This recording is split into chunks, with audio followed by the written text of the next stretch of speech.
Olá a todos, boa tarde. Como sempre, espero que estejam muito bem. Esta é a minha atualização sobre a situação na linha de frente do conflito na Ucrânia para o dia 4 de maio de 2025. E hoje temos várias coisas importantes para comentar. Há muitos movimentos na zona de contato que precisamos cobrir, mas também há informações altamente relevantes envolvendo o que está acontecendo em um nível mais amplo, mais generalizado, ao longo de toda a frente de batalha. E à medida que o dia avança, novas informações vão se revelando.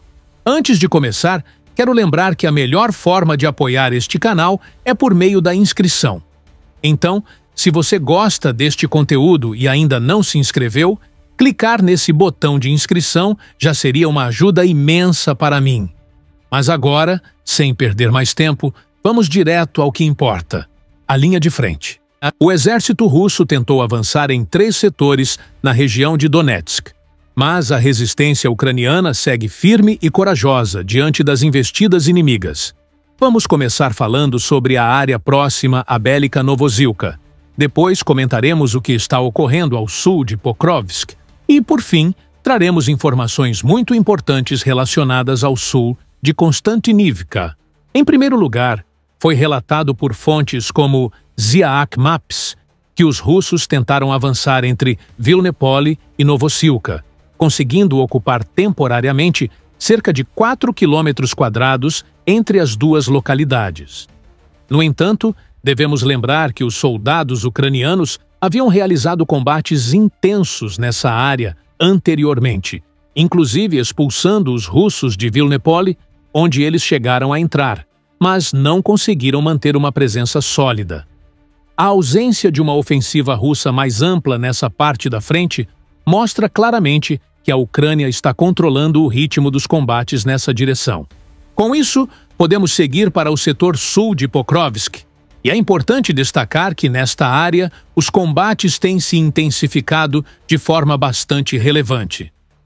A quantidade de assaltos russos aumentou consideravelmente, mas o que também aumentou foi a firmeza da defesa ucraniana, que resiste bravamente a cada ataque. Nos últimos enfrentamentos, os russos conseguiram entrar novamente na localidade de Kotlin, nome que pode soar familiar, pois essa cidade tem sido um ponto quente nos combates recentes. Kotlin é estrategicamente importante por estar localizada às margens de uma rodovia vital que leva diretamente a Pokrovsk. Nos últimos meses, vimos os russos tentando se aproximar de Kotlin, em um esforço desesperado para capturar a cidade. Em determinado momento, chegaram a ocupar quase toda a localidade. Mas foi aí que a Ucrânia reagiu com força. As forças armadas ucranianas lançaram uma série de contra-ataques ferozes, especialmente em áreas como Udakne e a própria Kotlin. Os ucranianos foram extremamente eficazes e conseguiram expulsar os invasores de Kotlin. Depois disso, houve um vai-vem de avanços e recuos russos, sempre respondidos à altura pelas forças de defesa ucranianas. Agora, parece que os russos tentaram novamente se infiltrar na parte sul de Kotlin, que é cortada pela mesma rodovia que leva a Pokrovsk. Ainda não está claro se conseguirão manter-se ali, pois a Ucrânia já mostrou diversas vezes que sabe expulsá-los com precisão cirúrgica. Como mencionamos, os assaltos russos aumentaram em Pokrovsk, o que mostra a intenção do inimigo de tentar manter pressão, mas também demonstra o quanto eles estão sendo forçados a se arriscar por não conseguirem avanços significativos. É provável que a situação em Kotlin continue mudando. Os russos podem tentar novos avanços, mas o verdadeiro teste será se conseguem resistir à inevitável resposta ucraniana, que sempre vem e sempre é eficaz. Seguimos mais para o leste da frente de batalha, para uma área que temos comentado bastante nos últimos dias: o sudoeste da cidade de Konstantinivka. Os russos têm se movido em várias direções, tentando avançar desde Arkhangelsk em direção a Daramivka e também desde Oleksandropil em direção a Zelane. Mas o ponto central das atenções tem sido o avanço após a ocupação de Tarasivka, que levou os russos a se aproximarem da localidade de Novolenivka. Nessa área, o exército russo lançou ataques em múltiplas direções. Relatos recentes indicam que eles teriam alcançado as cercanias de Oleksandropil, após avançarem desde Selenopília. No entanto, esse avanço ocorre em meio a intensos combates e sob forte pressão das forças ucranianas, que seguem defendendo cada palmo de terra com determinação e coragem. O objetivo russo nesta região parece ser forçar uma retirada parcial das tropas ucranianas da área de Stara Mikolaivka, tentando empurrar a linha de frente um pouco mais ao norte. Em um plano de médio prazo, o inimigo tenta flanquear a cidade de Toretsk, aproximando-se por vários lados numa tentativa clara de cercá-la. Mas as forças ucranianas já frustraram tentativas semelhantes no passado, e tudo indica que voltarão a fazê-lo. Não devemos esquecer que há poucos meses a Ucrânia lançou uma contraofensiva bem-sucedida que permitiu retomar partes de Toretsk.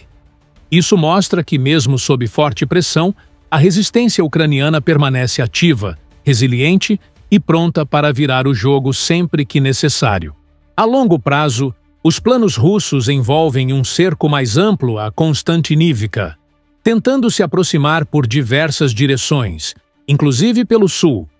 Mas esse plano, assim como os demais, depende do sucesso de ataques que têm falhado repetidamente diante da resistência obstinada das tropas ucranianas. Fontes ucranianas relatam uma intensificação generalizada dos combates ao longo de toda a frente.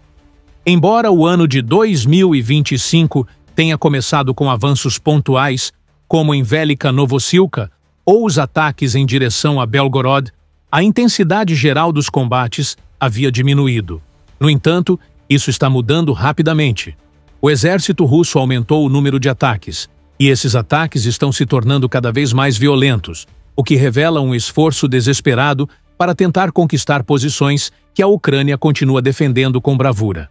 Segundo o portal Deep State UA, o dia 3 de maio teria registrado 260 ataques russos ao longo da linha de frente, o que o tornaria um dos dias com maior número de assaltos russos desde o início do ano.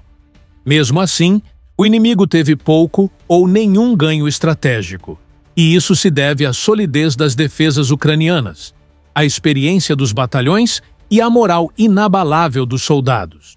Esse aumento nos ataques pode estar relacionado a vários fatores.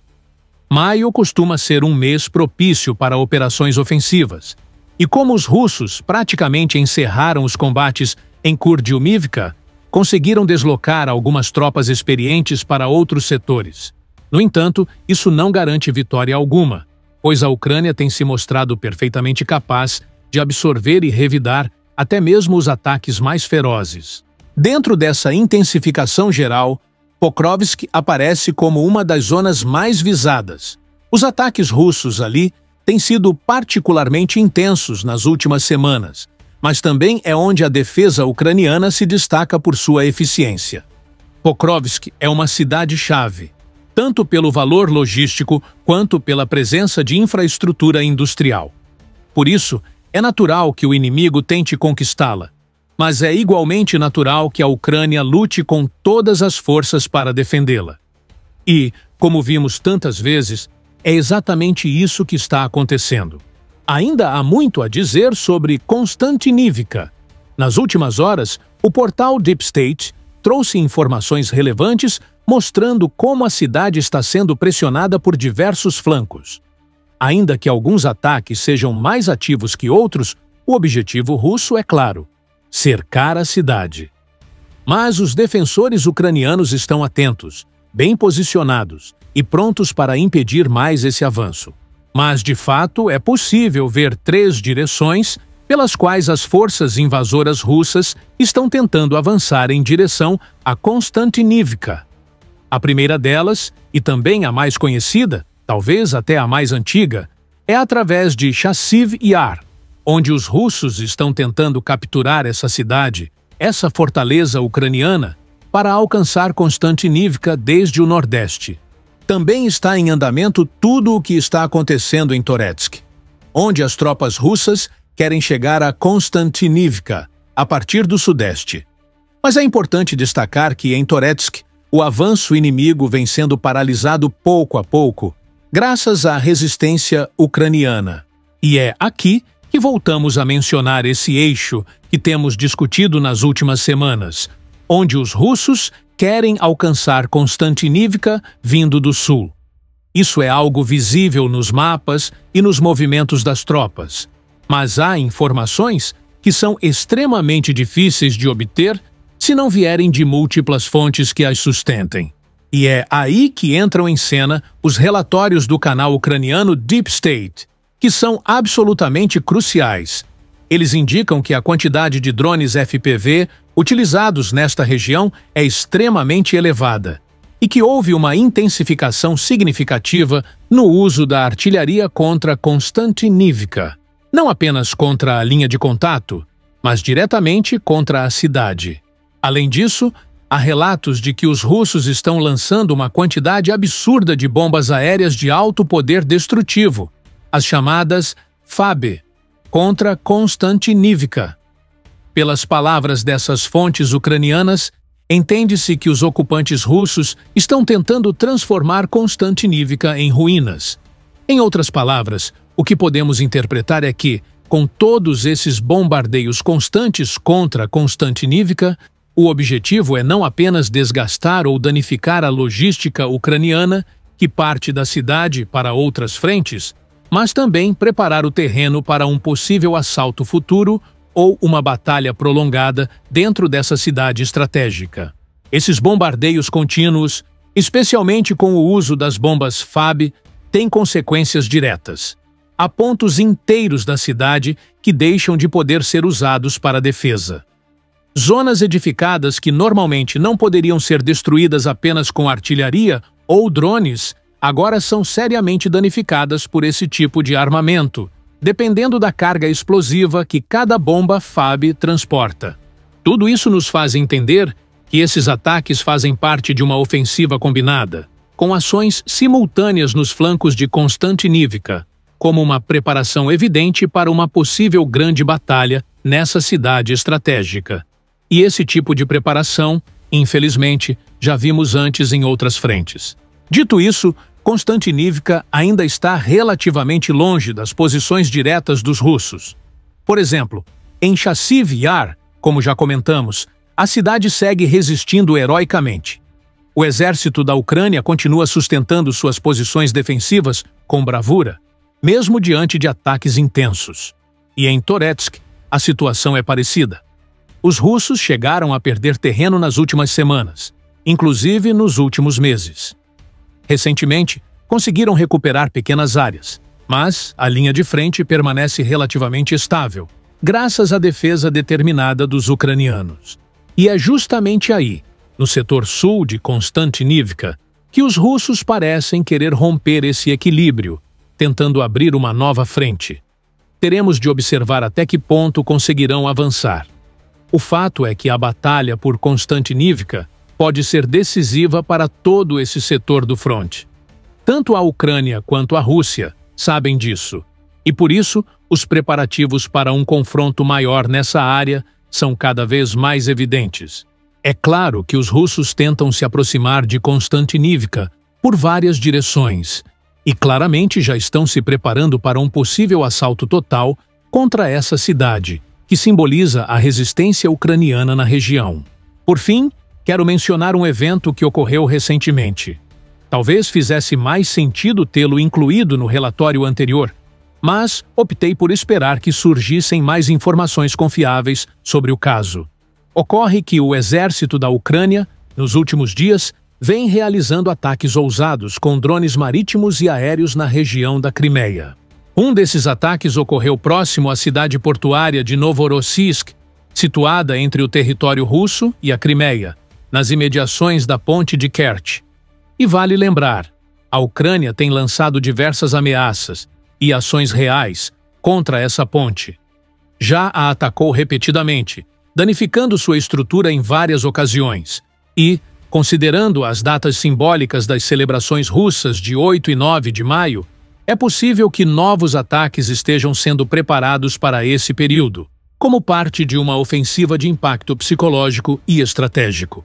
Talvez estejamos assistindo a operações preliminares ucranianas com o objetivo de mapear os sistemas de defesa antiaérea e antidrones marítimos da região. E isso nos leva ao evento central. Em um desses ataques, um drone marítimo ucraniano, equipado com sistemas antiaéreos, conseguiu abater um caça russo Sukhoi 30. Esse feito foi documentado em imagens e confirmado por fontes ucranianas e até mesmo admitido por canais russos, que relataram que os pilotos conseguiram ejetar da aeronave. Lembro claramente quando começaram a surgir os primeiros relatos de que os drones ucranianos teriam não apenas função kamikaze, mas também poderiam portar armamento antiaéreo. Na época, já prevíamos que isso poderia mudar o jogo, e de fato mudou. Os russos passaram a empregar helicópteros para interceptar drones ucranianos, mas agora esses helicópteros estão vulneráveis e já foram abatidos em diversas ocasiões. Mas o abate de um caça Sukhoi 30 é algo extremamente simbólico e poderoso. Mais ainda, o chefe da inteligência militar ucraniana, Kirilo Budanov, chegou a declarar que 2 caças Sukhoi 30 haviam sido abatidos.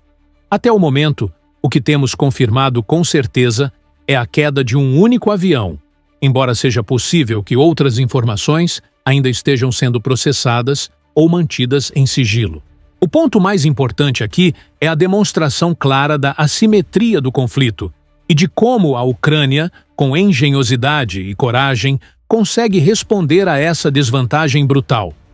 É verdade que a Ucrânia não pode competir diretamente com a aviação russa em termos numéricos, mas com esse tipo de tecnologia, drones cada vez mais avançados, armados e letais, consegue ampliar sua capacidade de resposta, infligindo perdas significativas ao inimigo.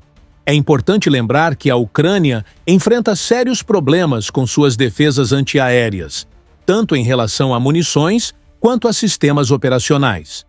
Mas mesmo diante dessas limitações, o país segue encontrando maneiras de reagir com firmeza e causar impacto onde a Rússia menos espera. E por hoje é isso. Muito obrigado por assistir. Que tenham uma excelente tarde e espero que possamos nos encontrar novamente amanhã.